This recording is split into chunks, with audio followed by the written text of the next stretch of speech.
Hai, Assalamualaikum warahmatullahi wabarakatuh. Apa kabar kalian hari ini? Semoga semuanya dalam keadaan sehat ya.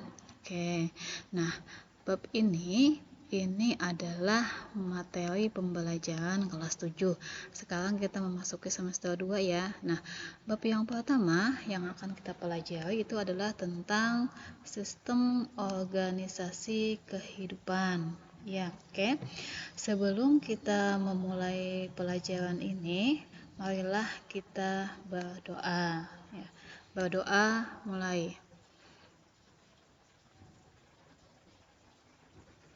Amin. Selesai. Oke, kita lanjutkan. Ya. Sistem organisasi kehidupan yang kita pelajari pada bab pertama ini nanti kalian akan mengenal istilah-istilah yaitu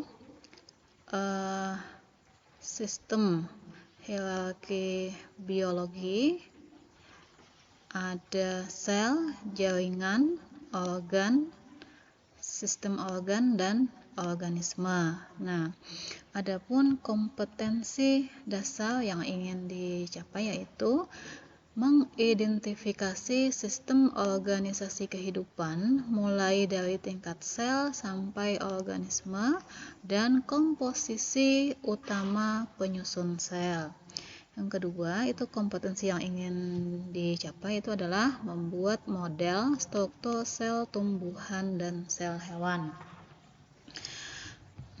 Adapun tujuan pembelajaran yang ingin kita capai pada pembelajaran kali ini itu setelah menyimak video pembelajaran ini, Ibu harapkan kalian bisa yang pertama itu adalah menyebutkan tingkatan hierarki kehidupan. Yang kedua, mengidentifikasi sistem organisasi kehidupan tingkat sel. Yang ketiga, mengidentifikasi bagian-bagian sel tumbuhan dan sel hewan. Dan yang keempat itu bisa membedakan antara sel tumbuhan dan sel hewan. Ya. Nah, di sistem organisasi kehidupan ini, tentu kita akan mengenal bahwa ternyata makhluk hidup dan alam semesta itu tersusun atas unit-unit yang lebih kecil. Ya, oke, sebagai gambaran. Ya, di dalam kelas tentu ada yang namanya struktur organisasi kelas. Ya, kamu adalah salah satu anggota di dalamnya. Nah, kita ambil lagi contoh, misalnya Alpi ya. Alpi itu adalah ketua kelas 7A. Nah, 7A itu adalah bagian dari kelas-kelas yang ada di SMP sekolah kita, yaitu SMP 21 Hulu Sungai Tengah. Kemudian SMP 21 Hulu Sungai Tengah itu adalah bagian dari SMP yang ada di seluruh Kabupaten Hulu Sungai Tengah. Nah, dari sini kita bisa tarik kesimpulan bahwa Alpi itu adalah unit terkecil dari organisasi sekolah yang ada di Kabupaten Hulu Sungai Tengah. Ya. Oke, lanjutkan. Coba sekarang perhatikan tubuhmu. Ya.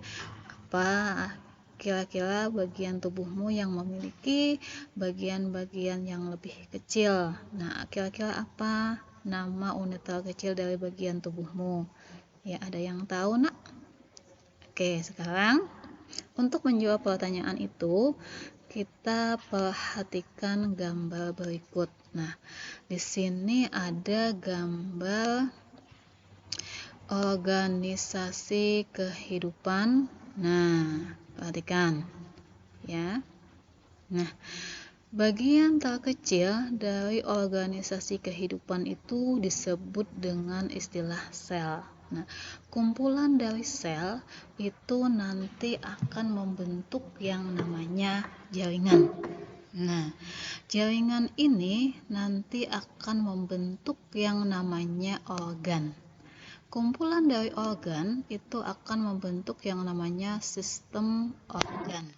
Nah, kumpulan dari beberapa sistem organ ini nanti akan membentuk yang namanya organisme atau makhluk hidup. Nah, di sini ada gambar ekosistem di mana kumpulan dari berbagai organisme atau makhluk hidup itu nanti akan membentuk yang namanya ekosistem.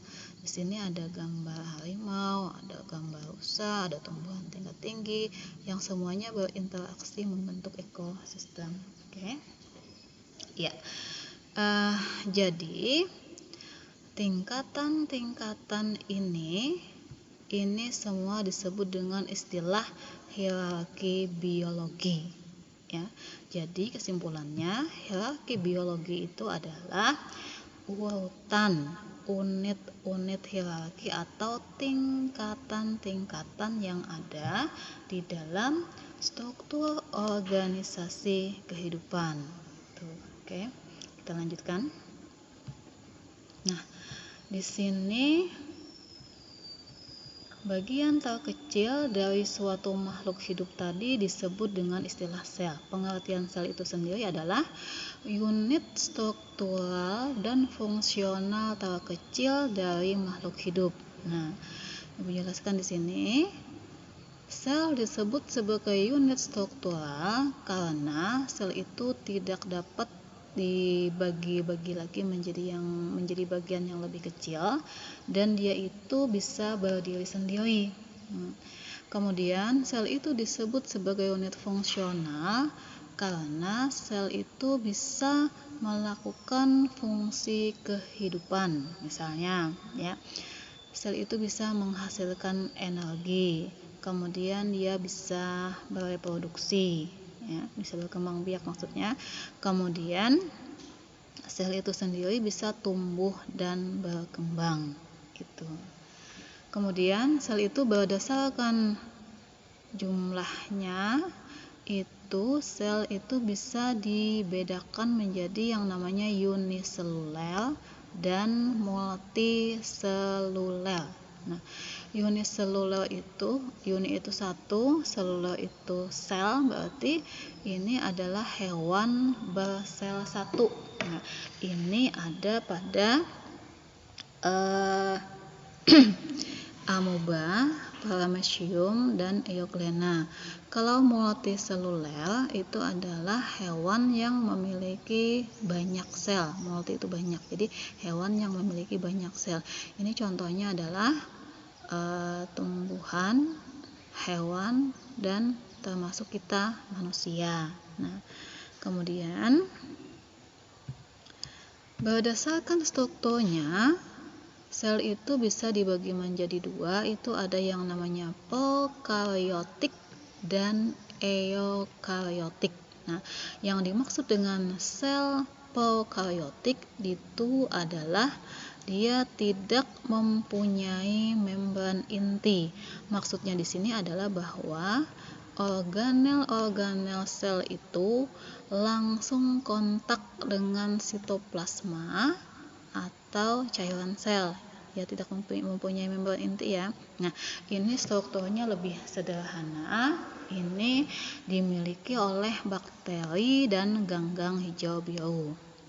Kemudian kalau eukaryotik itu maksudnya adalah dia mempunyai membran inti, artinya setiap organel sel itu dibungkus oleh selaput atau membrannya. Nah, ini strukturnya lebih kompleks, ya. Ini dimiliki sel eukaryotik ini dimiliki oleh kingdom fungi, ya, plantae, animalia, dan protista. Oke, kita lanjutkan. Ya, di sini ada Ibu tampilkan gambar sel hewan dan gambar sel tumbuhan. Nah, di sini coba kalian perhatikan ada beberapa organel atau bagian-bagian sel, ya. Pada sel hewan itu ada membran sel, nukleus, sitoplasma, nukleolus, badan Golgi, mitokondria, vakuola, lysosum, retikulum, endoplasma. Kemudian pada bagian sel tumbuhan itu ada dinding sel ini.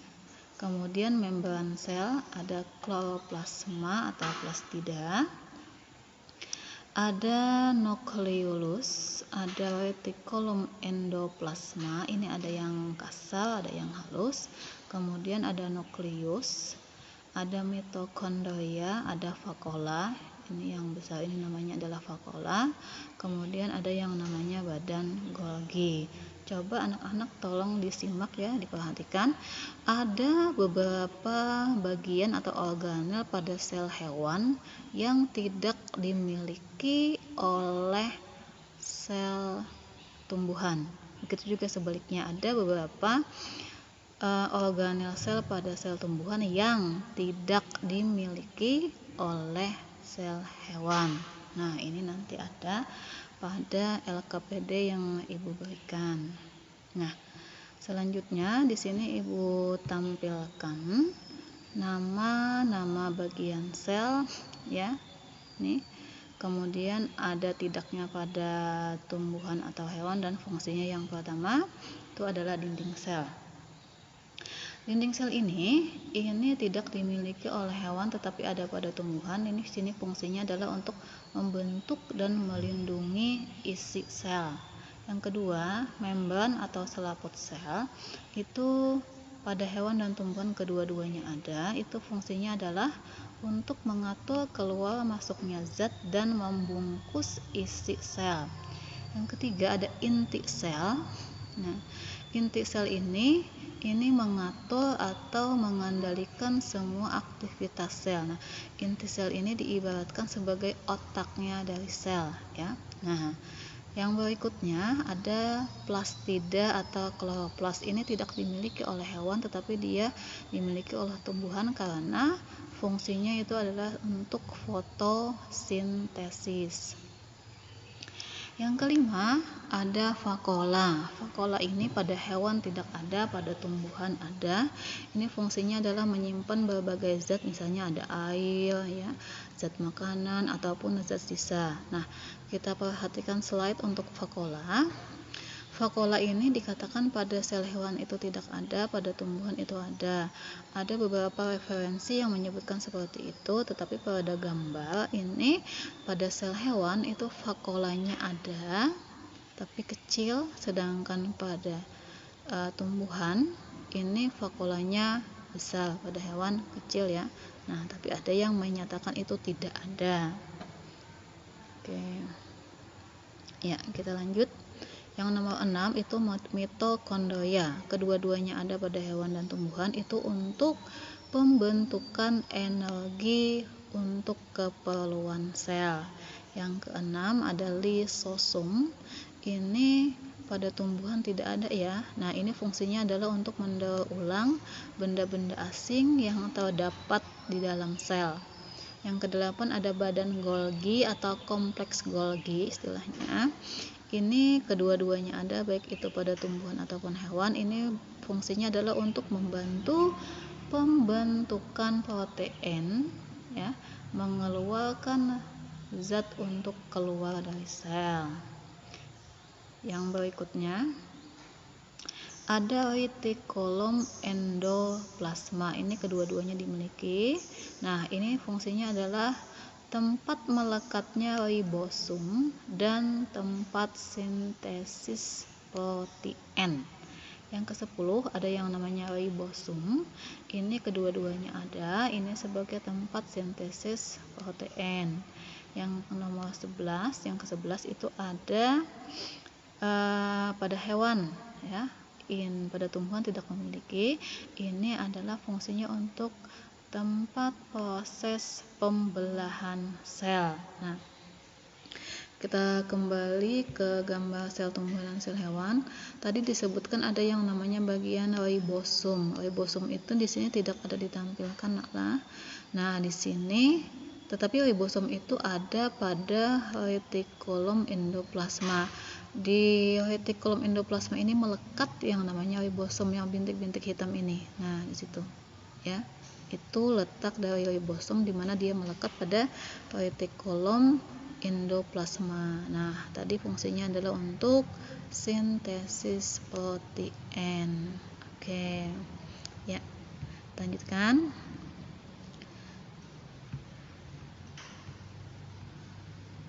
Oke, bagian yang terakhir di sini Ibu sampaikan ada tugas untuk kalian ya. Ibu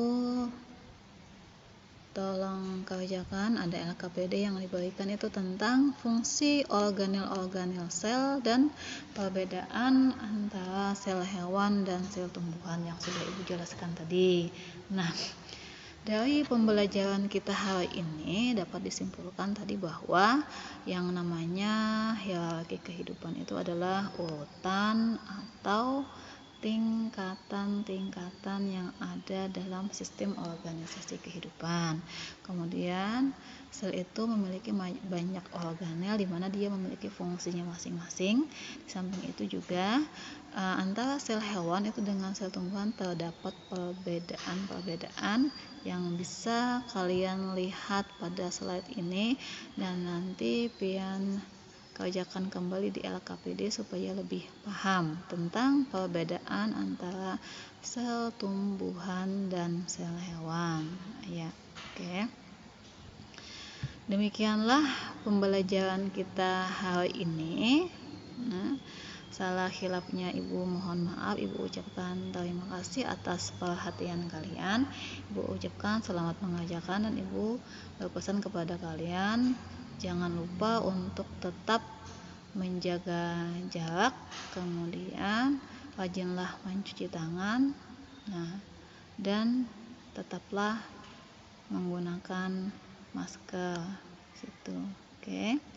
Akhirnya billahi taufiq wal hidayah. Wassalamualaikum warahmatullahi wabarakatuh.